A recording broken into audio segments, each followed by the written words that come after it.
Hi guys! Welcome back to my channel. In this video, tatalakayin natin yung probability mass function or mas kilala bilang PMF. So, in our previous video, we discussed probability distribution. So, it describes the probability of each specific value in a random variable. So, the probability distribution of a discrete random variable is called probability mass function. Okay? So, the PMF of x is denoted by f of x. So, last time, nasanay tayo pagka sinabi nating probability distribution, naka-table yung ating probabilities. Tama? We have x and p of x. So, this time, i-rewrite natin siya as function. Okay? So, in terms of f of x.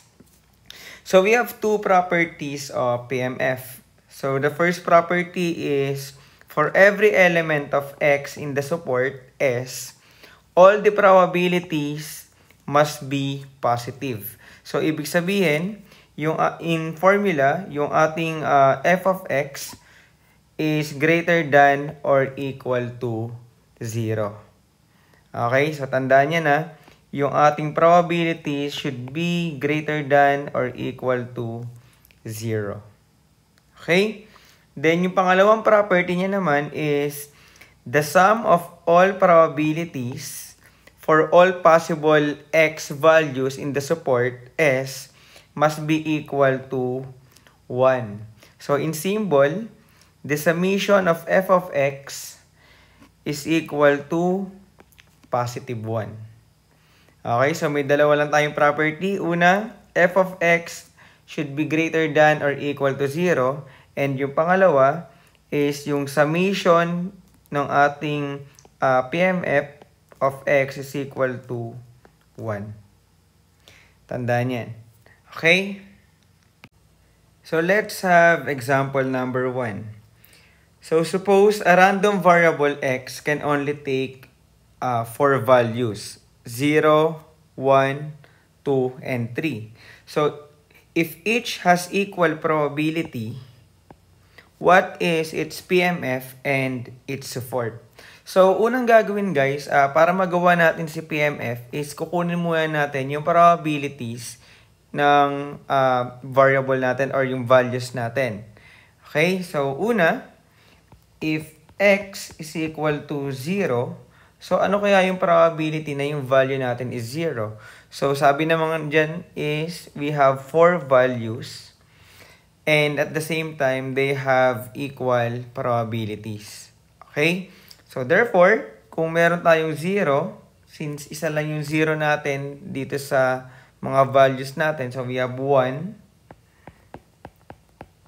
out of 4. Okay, so ang probability na magkakaroon tayo ng 0 is 1 out of 4 or 1 over 4. Then, if x naman is equal to 1, ang probability naman natin is 1 out of 4 din. Okay? Then, if x is equal to 2, so we have the same probability pa rin. We have 1 out of 4. Then, if x is equal to 3, ang probability natin dyan is we have 1 out of 4 values. Okay? Then, if otherwise, ibig sabihin, kung hindi 0, 1, 2, and 3 ang mga value ng x, ang probability natin doon ay 0. Okay? So, tandaan nyo na, kung ang value ng x natin is 0, 1, 2, and 3, ang ating probabilities doon is 1/4. Okay? Then, otherwise, is 0.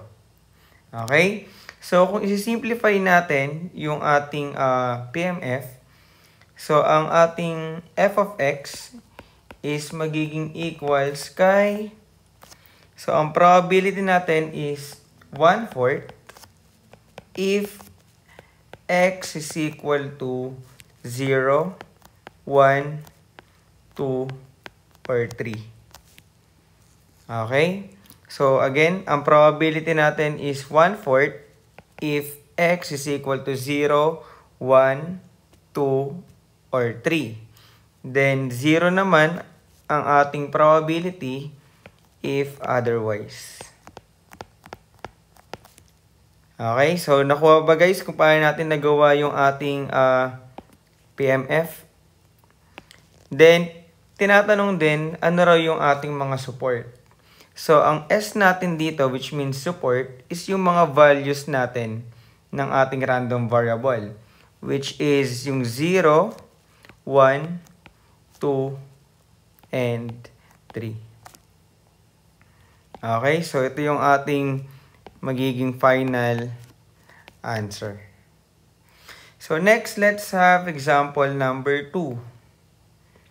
So let f of x is equal to kx for x equals 1, 2, 3, 4. So find the value of k so that f of x satisfies the two properties of being a PMF. Okay, so kung natatandaan nyo kanina, may dalawa tayong property. Yung f of x natin is dapat, ang probability niya is greater than or equal to 0. Then, yung summation naman natin ng ating PMF is equal to 1. Okay, so in this problem, we are asked to find the value of k. So, para makuha natin yung value ng k, so gagamitin natin yung formula ng ating summation of f of x is equal to 1. Okay? So, kung gagamitin natin yan, we have summation of f of x is equal to 1. So, ang ating f of x dyan is yung kx, yun nga lang, may apat tayong values ng x. Di ba? So, kung gagamitin natin si kx, yung ating f of x is magiging k times 1. Yun yung ating unang x. Plus k times 2.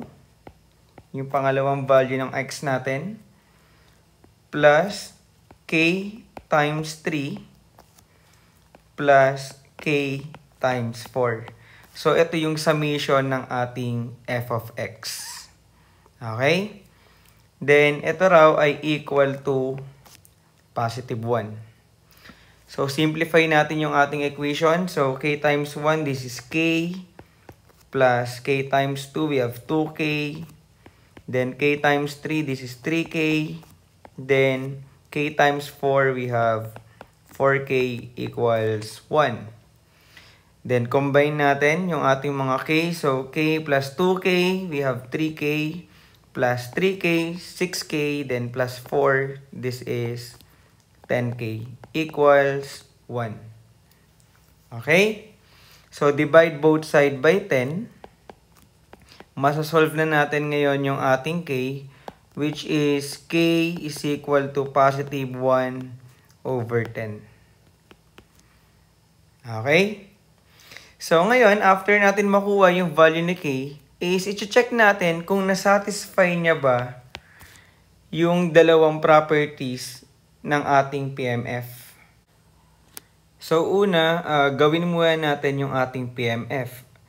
So, since f of x is equal to kx, so ang ating PMX is magiging 1 over 10 x.